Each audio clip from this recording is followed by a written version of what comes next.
आने वाले वक्त में जब पूरी दुनिया पागलपन के शिखर पे खड़ी होगी, तो वो जो लोग जिन्होंने कि जीरो दिया था, वो लोग जिन्होंने कि ध्यान दिया था, वही यहाँ पे सदगुरु बन के लोगों का मार्गदर्शन करेंगे।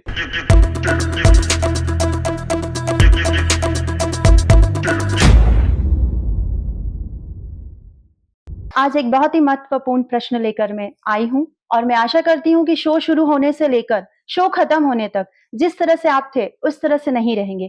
आप अपने आप में एक बदलाव महसूस करेंगे, एक अलग ही एनर्जी आप में देखने को मिलेगी और एक अलग ही विचारधारा के साथ आप यहाँ से जाने वाले हो। तो मैं अपना प्रश्न सर से पूछने जा रही हूँ। सर, क्यों जीरो ही भारत दुनिया को दे पाया? निश्चित रूप से भारत ने जीरो दुनिया को दिया, लेकिन जीरो एक अद्भुत उपहार है भारत की तरफ से पूरे विश्व को। जीरो ही क्यों दे पाया, इसके पीछे बहुत सारे रीजन हैं। यदि एंशियंट टाइम को देखेंगे, एकदम एकदम शुरुआत के टाइम को देखेंगे, तो हम एग्जैक्टली जीरो होना ही सिखा रहे थे।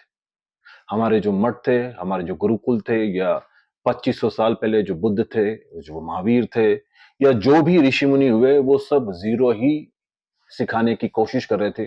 पूरी अवधारणा, पूरा जीवन, वो विचारों का जीवन कम था, हृदय का जीवन ज्यादा था।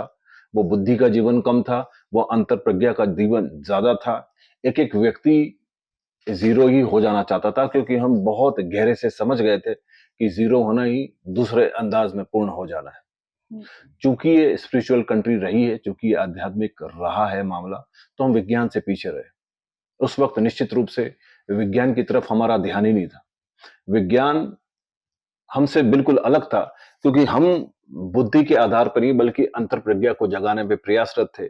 और विज्ञान जो पूरा डेवलप हो सका, क्रिएट हो सका, बुद्धि, बुद्धि से मन, मन से विचार।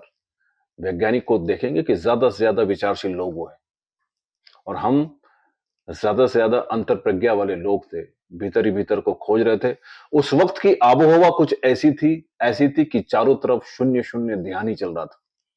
ध्यान का असली मतलब ये है कि किसी तरह से शून्य हो जाओ। चूंकि आबोहवा इस तरह से थी, तो दैट इज वाई जो स्त्री के गर्भ में रामानुजम, आर्यभट्ट, नागार्जुन जैसी प्रतिभाएं जन्म ले रही थी। क्योंकि आबोहवा ऐसी थी, इसलिए ऋषि मुनि इस धरती पे जन्म ले रहे थे। महर्षि रमन से किसी ने एक किताब पे हस्ताक्षर करने को कहा, और महर्षि रमन ने वहां पे एक बिंदु बना दिया। निश्चित रूप से बिंदु को यदि हम डिफाइन करेंगे, तो बिंदु उसे कहते हैं जिसकी ना तो कोई लंबाई होती है, ना कोई चौड़ाई होती। छोटा सा बिंदु, जीरो मतलब। और पूछा गया कि ये क्या है, तो उन्होंने कहा इसी जीरो से लोग आते हैं और इसी जीरो से लोग खो जाते हैं। इस बिंदु से मैं भी आया हूं और इसी बिंदु में मैं भी खो जाने वाला हूं। बड़ी अद्भुत बात है जो पूर्व ने पश्चिम को दी। बड़ी अद्भुत बात है जो भारत ने विश्व को दिया, कि हम शून्य से आते हैं और शून्य में ही चले जाते हैं।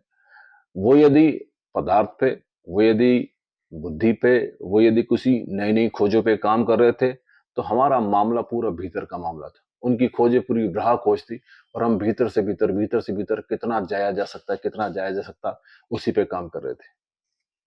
चूंकि पूरा मामला ऐसा था, चूंकि पूरी आबोहवा इस तरह से डेवलप हो रही थी, तो जीरो चूंकि आदमी भीतर महसूस कर पा रहा था, और एक एक शख्स के भीतर जब जीरो महसूस किया जा रहा है, जीरो ही एग्जैक्टली हमारा सुप्रीम लक्ष्य था, जिसको कि पा लिया जाना चाहिए था। चूंकि आवागमन के साधन इतने दूर दूर नहीं थे, तो कम्युनिकेशन स्किल्स इतनी डेवलप नहीं हो पाई थी। हम किसी दूसरी सभ्यता से परिचित नहीं हो पाए थे।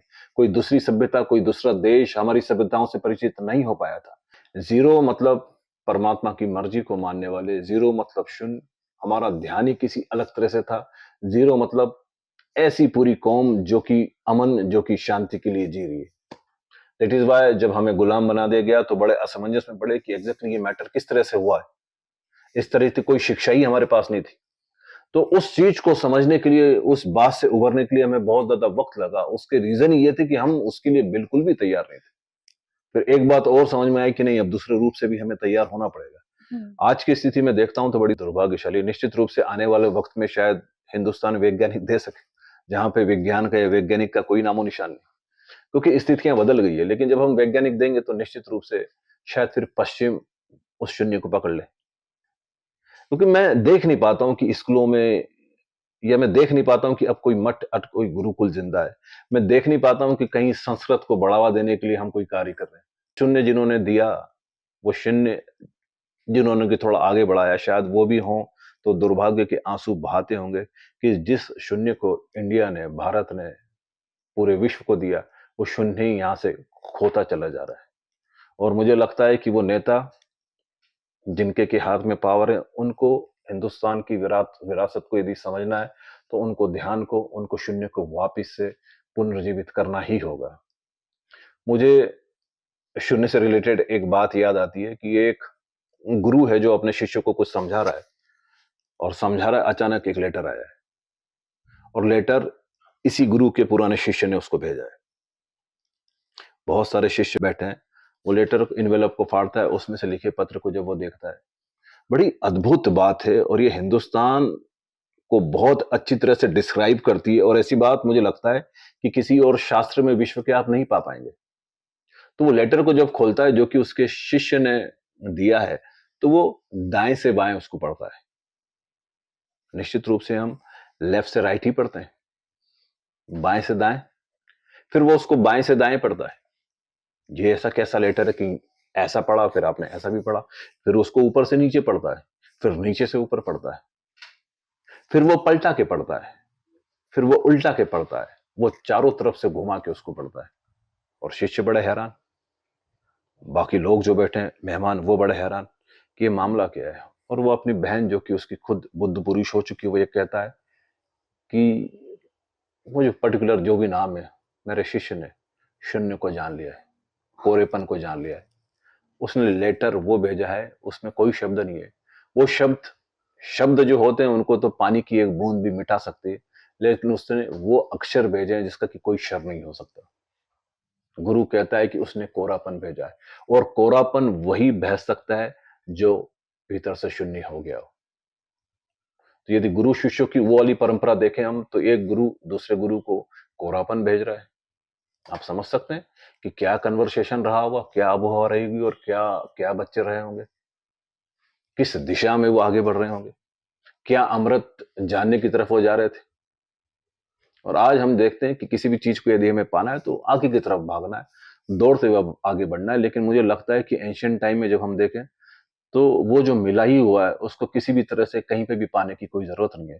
छोटी सी कहानी मैंने सुनी थी कि जब सब उपद्रव हुए और परमात्मा ने इंसान को इतना इतना बुद्धिमान बना दिया, तो परमात्मा को दिक्कत होने लगी कि मैं छुपूं कहां। तो किसी ने कहा कि समुद्र की तलहटी में छुप जाओ। तो उसने कहा नहीं, पर इंसान डेवलप होगा, विज्ञान डेवलप होगा, वो वहां पे भी आ जाएगा।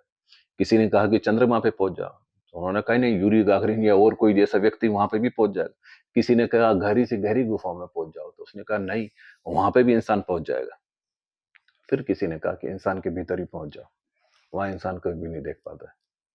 निश्चित रूप से यदि हमें कुछ भी खोजना हो तो हमारी खोज सारी की सारी बाहर की तरफ है, हम कभी भी भीतर खोज नहीं पाते हैं। और भीतर यदि हम खोज सकें, और उसको खोजने के लिए एक भी कदम उठाने की जरूरत ही नहीं है, वो तो मिला ही हुआ है, सिर्फ पर्दे हटाने की देर है।